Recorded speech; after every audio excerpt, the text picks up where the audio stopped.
Hello student, आज आपको 13.2 प्रश्नावली का क्वेश्चन नंबर 8 कराते हैं। इससे पहले के जितने भी क्वेश्चन हैं वो आपको पीछे पढ़ाए जा चुके हैं। ठीक, आज आपका 8वां क्वेश्चन है और आप घर में एग्जाम्पल भी लगाएंगे। और कोई भी अगर एग्जाम्पल नहीं होता है तो आप कमेंट्स के द्वारा पूछ भी सकते हैं। ठीक, और यदि हमारे चैनल पर आप नए हो तो हमारे चैनल को सब्सक्राइब कर लोगे। ठीक, और आपको तीसरी यूनिट के यदि कोई भी वीडियो देखना है तो आप प्लेलिस्ट में जाकर हमारे तीसरी यूनिट के कोई भी वीडियो आप देख सकते हो। ठीक, देखिएगा कि एक गोलाकार कांच के बर्तन की एक बेलन के आकार की गर्दन है जिसकी लंबाई 8 सेंटीमीटर है और व्यास 2 सेंटीमीटर है, जबकि गोलाकार भाग का व्यास 8.5 सेंटीमीटर और इसमें भरे जा सकने वाले पानी की मात्रा मापकर एक बच्चे ने यह ज्ञात किया कि इस बर्तन का आयतन इतने सेंटीमीटर क्यूब है। जांच कीजिए कि उस बच्चे का उत्तर सही है यदि या नहीं, यह मानते हुए कि उपरोक्त मापन आंतरिक मापन है और पाई का मान 3.14 है। ठीक, तो देखिएगा कि एक गोलाकार कांच का बर्तन है, जैसे आपने घड़ा देखा होगा, मिट्टी का आता है, उसमें गर्दन लगी होती है, उसे बोलते हैं सुराही। देखिए वो इस तरीके से होती है, जैसे सुराही होती है गर्मी में पानी पीने के लिए सबसे ज्यादा उपयोगी, ये सुराही होती है। ठीक, जो गोलाकार भाग है और ये भाग कैसा है, बेलनाकार है, ये इसकी गर्दन है। तो कह रहा है इस गर्दन की जो लंबाई है वो 8 सेंटीमीटर है, ये गर्दन की लंबाई है, और इसका जो व्यास है वो 2 सेंटीमीटर है, और यह आपका जो बेलनाकार भाग है इसका जो व्यास है वो 8.5 सेंटीमीटर है। तो इसमें कितना पानी आएगा, ये गोले का आयतन और बेलन का आयतन, यही तो पानी आएगा। यहां पर लिखेंगे बेलन की लंबाई मतलब वही ऊंचाई आपकी 8 सेंटीमीटर, इसकी त्रिज्या r बराबर 2/1, चूंकि व्यास का आधा आएगा 1 सेंटीमीटर, और जो गोलाकार भाग है उसकी गोलाकार भाग की त्रिज्या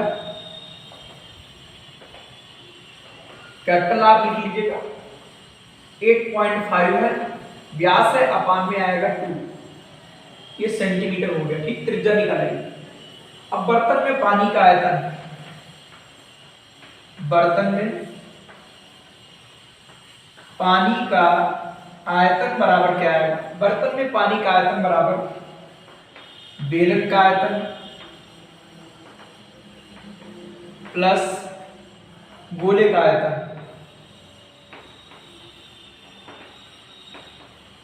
बेलन का आयतन है पाई r²h और गोले का 4/3 पाई r³ कैपिटल क्यूब, पाई r²h और ये आपका है 4/3 पाई r³। इसमें क्या करते हैं, पाई आप कॉमन ले लीजिएगा, r का मान कितना है 1 का स्क्वायर, या पहले लिख लीजिए क्या आएगा r²h, और ये बचेगा आपका 4/3 r³।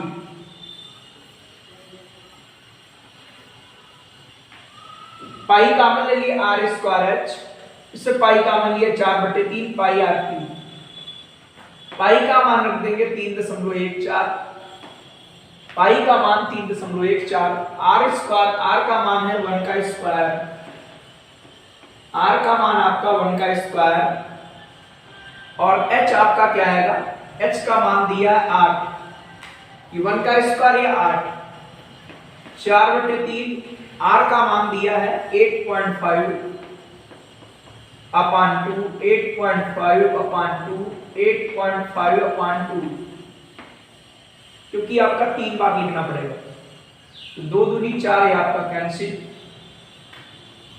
आपका रहेगा 3.14, और ये 1 का स्क्वायर 1, 8 से मल्टीप्लाई आएगी 8 प्लस ये आपका आएगा 8.5 का क्यूब करेंगे,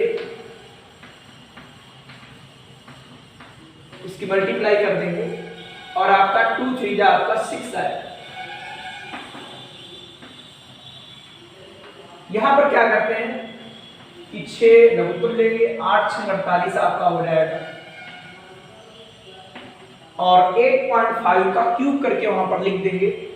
क्यूब करने के बाद ये जोड़ देंगे, जोड़ने के बाद आप भाग कर देंगे और फिर गुणा कर देंगे।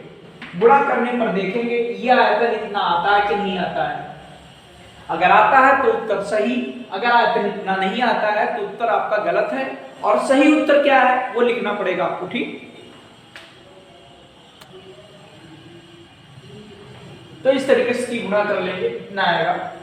गुणा करने के बाद इसको जोड़ लेंगे, जोड़ने के बाद 6 से भाग करेंगे, इतना आएगा। इसकी मल्टीप्लाई कर लेंगे, आपका इतना आ जाएगा। ठीक, और इस तरीके से देखेंगे और बर्तन का आयतन इतना है, तो अतः उत्तर गलत है। ठीक, अतः जो बच्चे ने उत्तर दिया था वो सही नहीं है, अतः उत्तर सही नहीं है। सही उत्तर क्या है? सही उत्तर आपका है 346.51 सेंटीमीटर क्यूब, ये सही उत्तर है। ठीक, तो ध्यान रखिएगा कि इसमें पानी का आयतन क्या होगा, गोले का आयतन और प्लस बेलन के आयतन के योग के बराबर होगा। अब देखिए आपकी 13.3 अर्थात 13.3 प्रश्नावली देखेंगे आप।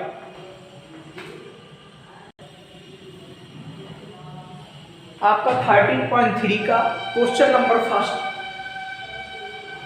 त्रिज्या 4.2 सेंटीमीटर वाले धातु के गोले को पिघलाकर त्रिज्या इतने वाला एक बेलन के रूप में ढाला गया है। बेलन की ऊंचाई याद कीजिए। देखो गोला होगा उसको पिघलाकर क्या बनाया गया, बेलन बनाया गया। तो दोनों का जो आयतन होगा वो समान रहेगा। धातु का आयतन, जितनी धातु का आयतन इसमें होगा उतनी धातु का आयतन उसमें भी होगा। ठीक, तो यहां पर देखिए ये गोला है और इसको पिघलाकर बना दिया गया बेलन।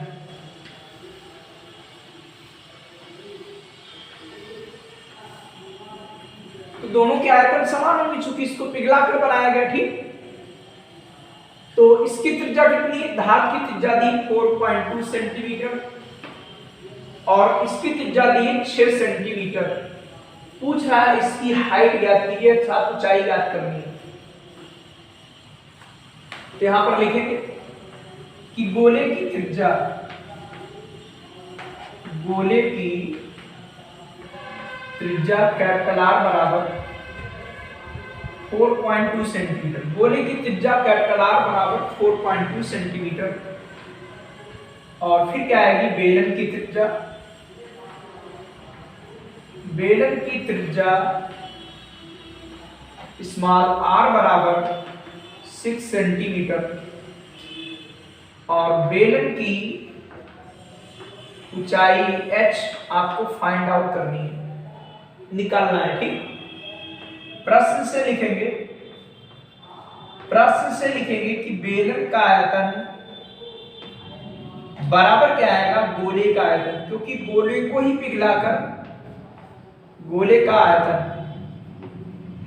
गोले को पिघलाकर आपका बेलन बनाया गया। तो बेलन में जो लगी धातु का आयतन है वो गोले में लगी धातु के आयतन के बराबर होगा। ठीक, बेलन का आयतन पाई आर स्क्वायर एच, गोले का 4/3 पाई और आर क्यूब, आर कैपिटल है, कैपिटल लिखेंगे। पाई पाई आपका कैंसिल हो जाएगा। आर का मान आपका 6 का स्क्वायर है, ये एच है, 4/3 कैपिटल आर आपका 4.3, ये लिखेंगे इसमें कितनी बार, 3 बार। और जब आप h निकालेंगे तो आपका बटे में आ जाएगा कि 4 गुणे 4.2 फिर 4.2, ये 4.2 और बटे में क्या आएगा 3 और ये आएगा 6 गुणे 6, 6 गुणे 6, ये आपका बटे में आ जाएगा। तो 6 सत्ते 42.7, ये भी आएगा 6 सत्ते 42.7, 3 से काटते 3 एक 9 3 और 3 चक्कू 12, 14 चक्कू आपका आएगा 56, और 0.7 इसकी गुणा कर लेंगे आप 5.6, ये आपका 5.6, ये आपका 0.49 मल्टीप्लाई करिए पहले। 9 छाक 54, 5 9 बना 45 और 5 50, 4 छम 24, 4 5 20 और 2 22, 4 4 2 7। फिर से देख लो, 9 छाक 54 हासिल लगा आपका 5, 9 बना 45, 5 50, 6 चौक 24, 4 हासिल 2, 6 और 4 5 20 और 2 22, आपका 4 4 5 2 7 और 2, तो आपका आ जाएगा 2 7 4 4। और इसमें क्या करेंगे, 3 के बाद दशमलव लगाएंगे, तो इस तरीके से 2.74 सेंटीमीटर आ जाएगा। ठीक, और ये आ जाएगी आपकी बेलन की ऊंचाई। कौन सी ऊंचाई? बेलन की ऊंचाई आ जाएगी। ठीक, तो ध्यान रखना, गोले को पिघलाकर आपका क्या बनाया गया, बेलन से कुछ भी बनाया जाए तो जो उसमें धातु का आयतन होगा वही धातु का आयतन इसमें भी होगा, इसीलिए दोनों बराबर कर लिया और कैलकुलेट करने के बाद जो वैल्यू बताएगा वो आप निकाल लोगे। ठीक,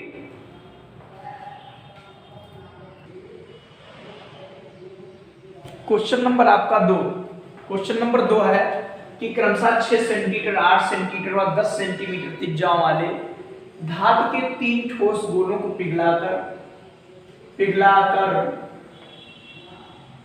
एक बड़ा ठोस गोला बनाया गया है। इस गोले की त्रिज्या ज्ञात कीजिए। ठीक, तो आपके 3 गोले हैं, एक आपका गोला ये है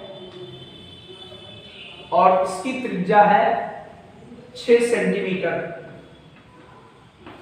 दूसरा गोला है इसकी त्रिज्या है 8 सेंटीमीटर,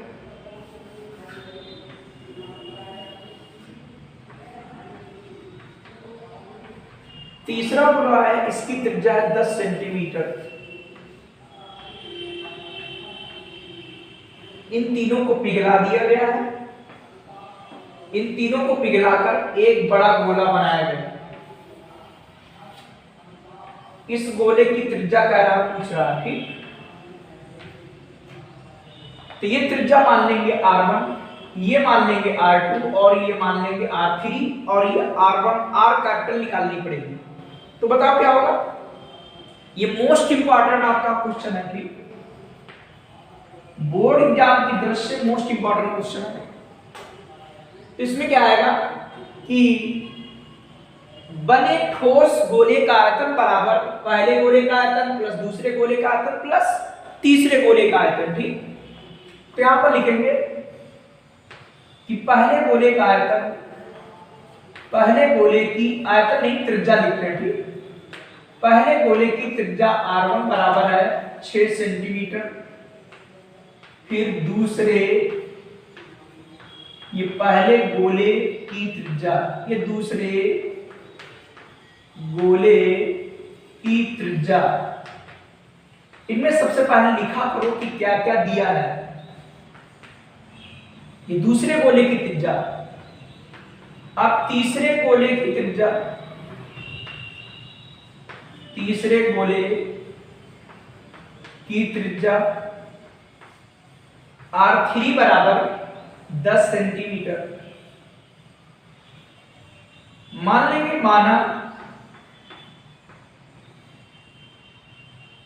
माना बड़े ठोस गोले, माना बड़े ठोस गोले की त्रिज्या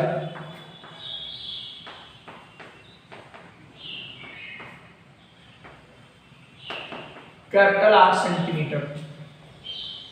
तो प्रश्न से क्या आएगा, प्रश्न से क्या आएगा कि बड़े ठोस गोले का आयतन बराबर पहले गोले का आयतन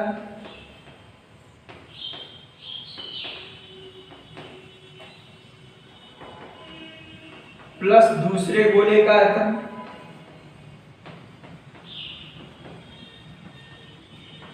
और प्लस आएगा तीसरे गोले का आयतन।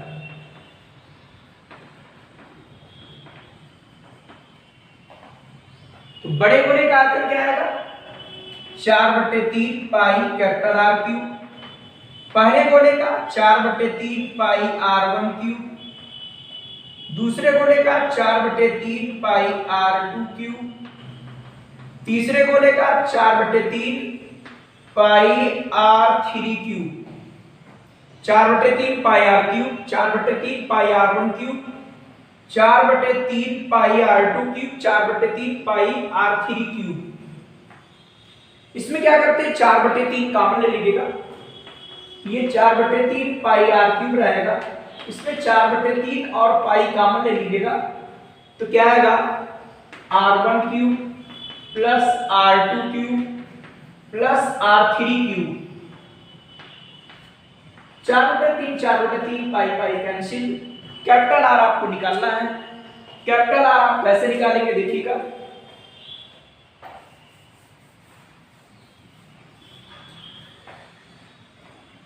कैपिटल आर क्यूब आपका r1 क्यूब, r1 कितना 6 का क्यूब, r2 कितना 8 का क्यूब और ये क्या है 10 का क्यूब। तो 6 36 और 36 की 6 से गुणा 216, 8 आपका 64 और 64 को गुणा 8 से करोगे 512 और ये आपका आएगा 1000। आप इसमें जोड़ेंगे 216 512 आपका आएगा 8 2 7 और 1000 को 1728 और 1728 आपका 12 का घन है। ये r क्यूब है। तुलना कर देंगे r बराबर 12 सेंटीमीटर।